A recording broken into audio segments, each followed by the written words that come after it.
YouTube, Sebastian here, Veg City. As promised, I was gonna give you guys a little bit of an update on what is currently happening in the store. Just to show you guys what the weather is currently. We are Thursday, 16th of September. It is about 1 o'clock in the afternoon. Just to show you guys what it's all about outside, about starting a farm, aquaponic farm in the north of Sweden. The pros and the cons, and it's cold, but it's not so bad. Current temperature outside is about -2, -3, so it has warmed up a little bit. So thank you for that. The temperature is not so bad. So let me show you guys what it's all about outside. So like I say, just after 1 o'clock in the afternoon. And beautiful sunset. Yeah, not sunrise, sunset. Sun's busy going down. Still takes a little bit of time to get used to this. It's not, it looks a lot lighter than what it actually is on the video, but within the next hour it's actually gonna be like nighttime. So about 2:30, it's dark. All right, so let me show you guys inside the store, show you a little bit what's happening. Nice big difference inside the store on a temperature point of view. Just 22 degrees. There's the time, 1:10, and my humidity in the store is at about 60, 62, 64%. So not too bad. So on the aquaponic side, so where my fish are, things are okay. They could be a little bit better. I definitely noticed a difference between the aquaponic and the hydroponic. For those of you, yes, aqua and hydro does mean the same. It's water. But when it comes to farming and when it comes to growing plants, there is actually 3 different techniques. The one is called hydroponic. The other one is called aquaponic, which is using water and fish, and the other one is called aeroponic, which is working either the same as aqua and hydro, but utilizing sprays inside your grow pipes, where the true aeroponic will be literally highly pressurized sprays and very measured. We're talking NASA stuff and very higher grade ways of working. You need a lot of equipment, you need compressors. It's just on another level. It would be beautiful to be able to run my whole system on aeroponic. You save on water, you save on chemicals, you save on a lot of stuff. So maybe in the future the whole system will be turned into aeroponic. But currently, as a startup business, you do with what you have. So let's go back to the aquaponic side with the fish. Fish are doing great. They're eating. They're doing okay. The water being on, you don't see them very well, but they're doing great. So going back to my coriander side. Yeah, what can I say? Things are a little bit slow on this side. The ones that are coming out beautifully. No problem with this.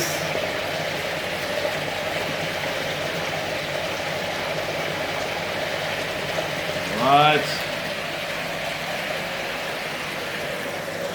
What a small one. Doing good. The water is at the right temperature. Got the correct amount of lighting over it. Averaging 2,500, 3,500 lumens on top of the plants. Plenty oxygen in the water, plenty oxygen in the tanks underneath. So the system is good, it just takes time. When I come to the hydroponic side, when it comes to the chemicals or the natural fertilizer being used, yeah, there's a bit of a balance between too little and too much. If you go according to the instructions on the actual bottle, I should be using almost 2.5 to 3 liter per 4,500, 5,000 liters of water. That amount is ridiculous. Number one, on the price of the fertilizer, it would just not make any sense. Having spoken to my supplier, unfortunately, the way the explanations or the way that the direction for the use, it's a little bit badly explained, to be honest. So their words was, you have to judge and you have to measure, you have to double check. Again, this becomes a relationship between your plants and yourself. The balance between too little of nothing much happening and the balance of too much where you start burning your plants. So I still believe rather put little bit at a time. You can always add more, but you can't take anything out. So going back to the actual plants in the hydroponic side, those are my basil plants. They're starting to grow very nice. I'll get to, from the previous video, you guys would remember that they were all up on the wall. So I'll explain to you guys why I've moved everything now. So my basil are doing good. I've put all of them back into the trays, all of them back into the water. So the basils are doing good. Moving to the strawberry side, the strawberries are happy as well. They're growing. Let me just try and see if I can zoom in. There we go. So they're doing good. They're coming out. All of them are coming out beautifully. The ones in the pods are also coming out, not a problem. The strawberries are doing good. The mixed parsley, so my flat leaf parsley, that one is coming out very good now. So it took a little bit of time to come out. But it's all right. The frise parsley is starting to come out as well, so no problem on that. And then the flat leaf Italian parsley is all starting to come up nicely as well. Moving on to the tomato plants, my big babies, they are doing lovely. They're happy, nice and hairy stems, hairy leaves. Always got to double check on the leaves. They are the one telling you exactly, hello, I'm getting too much light, I'm not getting enough light, I've got too much chemicals. So the plants literally talk to you. You can learn quite a lot. So for example, some of the top leaves are nice and green, but then you get to other ones, they're starting to get some discoloration. So that can mean many things. Lack of nutrients of the one, too much nutrients of the other one, too hot, too cold.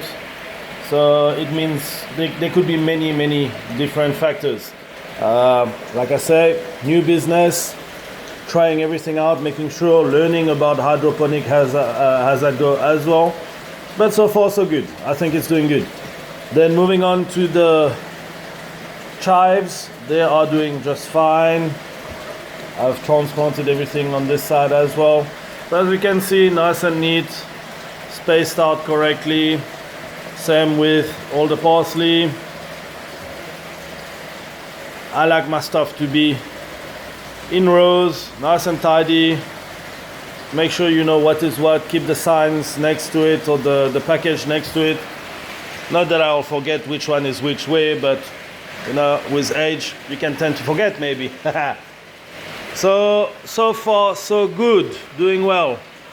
So getting to the part of the towers. Why did I move everything away from the towers? Number one, the irrigation system needs to be tweaked a little bit. I still need to decide if I'm going to keep them plugged into the pods at the top or if I'm going to run them through directly into the pods themselves from the top. And number two, being the plants are still too small, so the minute that they are in the pods, whatever extra water that splashes onto the side, the plants are actually not taking it in. So I'm losing a little bit of water, there's a bit of splashing happening. I was just too eager to get them up into the towers and it was just too early. Also, I would like to wait for the roots to actually come out of the actual rock wool, because currently the roots are still within the rock wool. And I think it will be better if the roots start coming out from the side. Because the minute that they're out from the side, then that's when the actual tower system works perfectly, because the water running at the back, all your roots will then get all the nutrients, the water. Currently, all the water is just running onto the foam. It's draining onto the foam inside. It's absorbing all the nutrients. So yes, it's working. It's good. It's not a problem. I've tried them for a week up, and it works. It's not like they're dying. It's not like they change color. The lighting is correct. So yes, it works. But I just feel it is better to keep them into the ponds, into the basins, until the roots actually come out. Then you know you've got good root system, and they will take. So one of my thoughts was, is it easier to actually work with seedlings, so plants that are already at this size? But that would be cheating, I feel. You know, if you're starting a full aquaponic, hydroponic business and you want to keep it 100% ecologic, you've got to know what is going in. Not saying that the factories or the bigger farms out there are using bad chemicals, but we just don't know what they are using. They might be using like anti-pesticides, because on their size, they've got greenhouses, they've got hectares of greenhouses where everything is growing. It all grows the same, it all grows so fast.